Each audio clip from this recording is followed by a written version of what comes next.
बख्शे कि हम इस कलाम को समझ पाए कि ये कलाम जो है आज खुला है, ये हमारी जिंदगियों के बारे में क्या कहता है। और जो ये शख्स यस्सु के पास दौड़ता हुआ आया और उसके कदमों में गिरा, घुटने टेक के, और उसके बावजूद यस्सु मसीह ने उसे पहचान लिया कि इस बंदे में फिर भी कमी है। वो पहचानता है कि आप में कौन कौन सी कमियां हैं। यस्सु राह के किनारे वॉक कर रहा था, जा रहा था, और एक इंसान जो कि मालदार था, बड़ी मालो दौलत उसके पास थी, माल वेशियों से उसकी हवेलियां भरी थी और बैंक बैलेंस उसका बहुत ज्यादा था। उसके बावजूद वो चैरिटी बड़ी करता था, वो खून भी नहीं करता था, वो चोरी भी नहीं करता था, वो किसी लोगों का नुकसान भी नहीं करता था।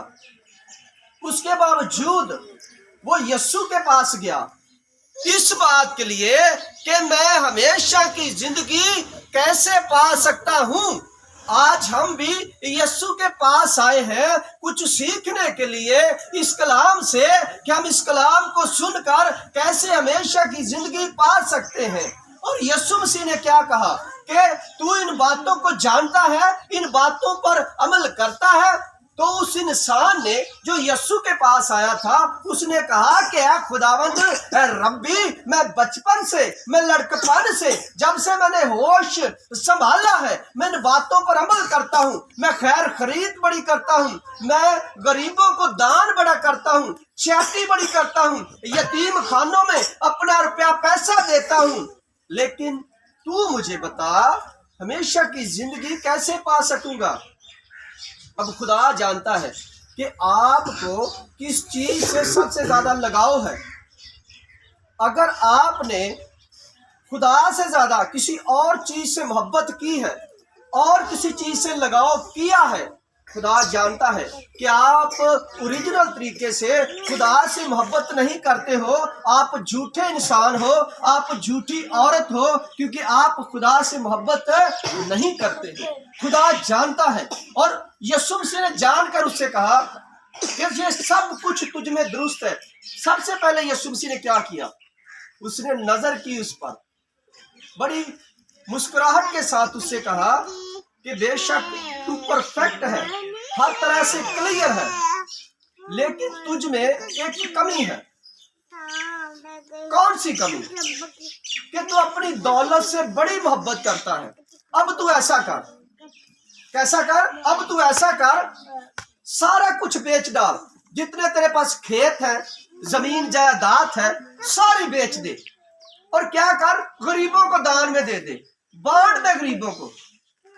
और जब तू आसमान पर जाएगा, ये जमीन की चीजों से तू मोहब्बत नहीं रखेगा, जब तू आसमान पर जाएगा तो क्या होगा, तुझे वहां खजाना मिलेगा। क्या मिलेगा? खजाना मिलेगा। पहले यहाँ आपने क्या करना है, इस बंदे से हम सीख सकते हैं। वो थोड़ा सा झूठ, वो थोड़ी सी बदी आपके रास्ते की रुकावटें बन सकती हैं। वो छोटा छोटा गुनाह जो आप करते हैं, जिसको आप इजी लेते हैं, वो इजी नहीं है, वो आपके रास्ते में मुश्किलें खड़ी कर देता है। जब वो छोटे छोटे झूठ आपके रास्ते में मुश्किलें खड़ी करते हैं तो वो बड़ा झूठ बन जाता है। ये बंदा फरीसी था, यहूदी था, यस्सु के पास आया, शरीयत को मानने वाला था, हर कानून कवानीन पर अमल करता था, लेकिन उसका दिल जो था वो दौलत से लगा हुआ था। अब किसी का दिल जहां लग जाता है उसको हटाना मुश्किल हो जाता है। अब खुदा ने कहा कि तू अपनी जायदाद बेच दे। बाइबल कहती है कि वो बंदा उदास हो गया, उसके चेहरे पर मायूसी आ गई। जब किसी चीज को हमें छोड़ना पड़ता है ना, तो हमें मायूसी होती है, उदास होते हैं हम, क्योंकि वो चीज तो हम समझते हैं कि इस दुनिया में वही तो हमारे लिए लायक है, उसी तो हम जी रहे हैं, उसी पर तो हमारा सारा दारोमदार टिका है, उसी दौलत पर तो हमारा घर चल रहा है, उसी दौलत पर तो हम सब कुछ डिपेंड करते हैं। लेकिन बाइबल मुकद्दस कहती है, अमाल की किताब ये बयान करती है कि जितने लोगों ने अपनी प्रॉपर्टी बेचकर रसूलों के कदमों में रुपया पैसा रखा, वो सदा गरीब नहीं रहे। खुदा ने उनको दुगना रिज़्क दिया, दुगनी प्रॉपर्टी दी, दुगने खेत दिए कि नहीं दिए। बाइबल मुकद्दस बयान करती है खुदा ने उनको बहुत सर बुलंद किया। और जितने लोग खुदा से ज्यादा मोहब्बत करते हैं, ना तो वो अपना जिस्म खुदा से पीछे रखेंगे, ना अपना टाइम खुदा से पीछे रखेंगे, और ना अपना पैसा खुदा से पीछे रखेंगे। वो हर चीज से खुदा से मोहब्बत रखेंगे। और ये बंदा ठीक था, लेकिन इसमें एक बात की कमी थी। आप पे थोड़ी सी भी कमी हुई तो आप उसके किंगडम में, उसकी बादशाही में दाखिल नहीं हो सकेंगे अजीजों, क्योंकि हमारा खुदा जो है वो खालिस खुदा है, उसमें रत्ती भी बुराई नहीं है, वो बदी को देख नहीं सकता, वो इतना सच्चा है, वो इतना मोतबार है, वो इतना पावरफुल है कि वो बदी को देख नहीं सकता। हवा ने जो खाया था वो फल नहीं था, वो शैतान के मुंह का फल था। क्या था? मुंह का फल, जो शैतान ने वर्गलाया और उसने शैतान पर भरोसा कर लिया और खुदा की बात को भूल गई। जब हम खुदा की बात को भूल जाते हैं, दुनिया पर भरोसा करना शुरू कर देते हैं, अबलीस की बातों पर डिपेंड करना शुरू कर देते हैं, तो इसका मतलब है कि हम खुदा से दूर हो गए हैं। हमने खुदा से दूर नहीं होना है, हमने एक अच्छे सलाहकार बनना है, खुदा के साथ एक अच्छी रिश्ता बनाना है, अपनी एक अच्छी रिश्तेदारी बनानी है खुदा के साथ। खुदा हमारे बारे में इतना कुछ सोचता है। अगर आप ये चाहते हैं, अगर हमारे पास आज दौलत नहीं है तो हम तब भी जिंदा हैं।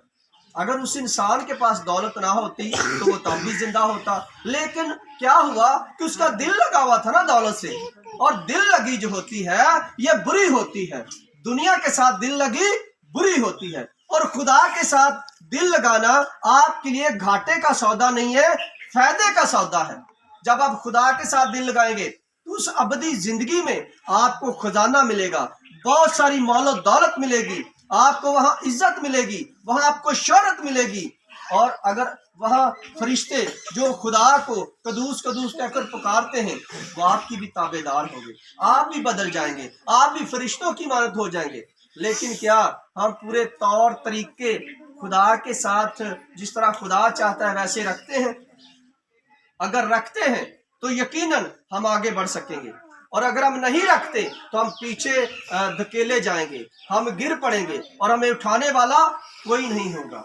खुदा चाहता है, ये एग्जाम्पल इस इंसान से हम, बच्चों ये क्या हो रहा है, इस इंसान से हम सीख सकते हैं कि जो अपनी प्रॉपर्टी जो थी वो लोगों को देता था, दान करता था, झूठ नहीं बोलता था, जना नहीं करता था, चोरी नहीं करता था, खून नहीं करता था, लेकिन एक उसमें कमी थी। खुदा कहता था वो भी तू दूर कर दे, फिर तू हमेशा की जिंदगी पा सकेगा। और नेक कौन है? वो खुदा है, जो बख्शने वाला है, जो मेहरबान है, जो रिहाई देता है, उसके अलावा कोई नहीं है। अगर हम अच्छे सलाहकार बनना चाहते हैं, हम आपस में कोई अच्छा मशवरा करना चाहते हैं, तो हमें कैसे होना चाहिए? आइए हम मिसाल की किताब देखते हैं। ये मिसाल उसका 15 बाब और उसकी 22 आयत को हम देखेंगे। सलाह के बगैर इरादे पूरे नहीं होते, पर सलाहकारों की कसरत से क़याम हो पाते हैं। सलाह के बगैर इरादे पूरे नहीं होते। अगर हमारी सलाह किसी के साथ नहीं है, हम अपनी मर्जी से कुछ काम करते हैं, वो इरादे कभी पूरे नहीं होंगे। इरादे वो पूरे होंगे जो आप अच्छी सलाहें बहुत है, लेकिन अगर हम अच्छी सलाह नहीं करते हैं, बच्चों इससे बेहतर था अपना आते इधर घर रहते, ये अच्छा था आपके लिए। अगर हम अपने बच्चों को तरबियत नहीं करते ना, ये आगे नहीं बढ़ सकते हैं, ये ऐसी बदफेल रहेंगे, निकम्मे रहेंगे, नामकूफ रहेंगे। ये हमारी कलीसिया की, हमारे घरानों की बहुत बड़ी प्रॉब्लम है कि हम अपने बच्चों को सिखाते नहीं है, तरबियत नहीं देते हैं। और ये हम सब के लिए होना चाहिए। हमें बड़ी जमात की ज़रूरत नहीं है, खालिस लोग चाहिए, थोड़े हों वही बड़े हैं, जो खुदा के कलाम को सुने, अच्छे तरीके से कान लगाकर जो उसके कलाम को नहीं सुनते हैं वो उसके लायक नहीं है। अगर वो वहाँ लायक नहीं है तो यहाँ भी लायक नहीं है। जो थोड़े में वफादार नहीं है वो बहुत ज़्यादा वफादार नहीं है। हम शोर शराबे वाले लोग इकट्ठा करके यहाँ बिठाना नहीं चाहते। हम अच्छे लोग चाहते हैं कि अच्छे लोग बैठे, तरबियत पजीर हों, जो कलाम को, खुदा के कलाम को सुने, सीखें, खुदा के हुक्मों को सीखें। और खुदा सिखा रहा है कि चोरी नहीं करना, खून नहीं करना। जब वो कलाम बोलता है तो टीले जो है वो झुक जाते हैं, पहाड़ झुक जाते हैं, समंदर अपना जो शोर है वो बंद कर देते हैं। और यहाँ कोई बात नहीं है, बस चल रहे हैं आप अपने काम। ये ऐसा हरगिज़ नहीं होना चाहिए। जब हम अच्छे सलाहकार नहीं बनेंगे तो हम अच्छी सलाह में बैठेंगे नहीं, हम कुछ सीखेंगे नहीं। आइए हम देखते हैं कलाम मुकद्दस में, सलाह के बगैर इरादे पूरे नहीं होते, पर सलाहकारों की कसरत में क़याम पाते हैं। अगर हमारी सलाह अच्छी है तो हम एक दूसरे में क़याम पाते हैं, हमें सुकून होता है, हम खुश होते हैं। अगर हमारे इरादे ठीक नहीं हैं, हमारी सलाह में कोई अच्छी पोजीशन नहीं है, तो हम एक दूसरे से नाराज़ हो जाते हैं। यार उन्हें तो सानू पूछा ही नहीं गा, उन्हें तो सानू दसिया ही नहीं गा। लेकिन बाइबल मुकद्दस बयान करती है कि तुम अच्छे सलाहकार बनो, अच्छे तुम्हारे इरादे पूरे होंगे। जब हमारी सलाहें अच्छी नहीं है, हमारे इरादे कब पूरे होंगे? क्योंकि हम नामुकम्मल हैं, हमारी सलाहें नामुकम्मल हैं। हमने आगे बढ़ना है तो हमें एक अच्छे सलाहकार बनना पड़ेगा और खुदा के साथ एक मशवरा करना पड़ेगा। जब हम खुदा के साथ सलाह करते हैं, मशवरा करते हैं, तो खुदा हमें आगे बढ़ाता है। और ये खुदा की हॉबी है। दाऊद खुदा की सलाह के साथ जंग लड़ता था, वो कभी नहीं हारा। 66 की 66 लड़ाइयाँ दाऊद जीता, क्योंकि वो खुदा के साथ सलाह करता था। हम सलाह नहीं करते हैं। हम सलाह का मतलब है खुदा के साथ बैठना, रूहानी लोगों के साथ बैठना, रूहानी लोगों के साथ मशवरा करना कि खुदा के कामों को हम किस तरह कर सकते हैं। मेरे दीदो, ज़िक्रिया खुदा की हैकल में गया क्योंकि वो रूहानी था। शमऊन खुदा की हैकल में था क्योंकि वो रूहानी था। आप इस मजमा पर तब खड़े होंगे जब खुदा आपको खड़ा करेगा। इंसान आपको मजबों से नीचे उतारेंगे, लेकिन खुदा आपको खड़ा करेगा। ये खुदा की हॉबी है, वो किसी को गिराना नहीं चाहता। खुदा फरमाता है कि सादिक 7 बार भी गिरेगा तो खुदा उसे उठा खड़ा करेगा। हालेलुया! जोरदार तालियां यीशु मसीह के जलाल के लिए। खुदा आपको गिराना नहीं चाहता है। आपकी हरकतें, आपके बुरे काम आपको गिराते हैं। खुदा आपको नहीं गिराना चाहता है। अगर आप दौलत से दिल लगाया है या किसी और चीज़ से दिल लगाया है तो आप उसके किंगडम में दाखिल नहीं हो सकते। आज ज़रूरत है कि हम अपने आप को जांचें, कौन सी हमारी वीकनेस है, कौन सा हमारा ऐसा पॉइंट है जो हम मिस कर रहे हैं, जिसके बगैर हम खुदा की बादशाही में दाखिल नहीं हो सकते। आज ज़रूरत है कि हम अपने आप को जांचें और आगे बढ़ें। खुदा इस कलाम के वसीला से आपको बरकत दे।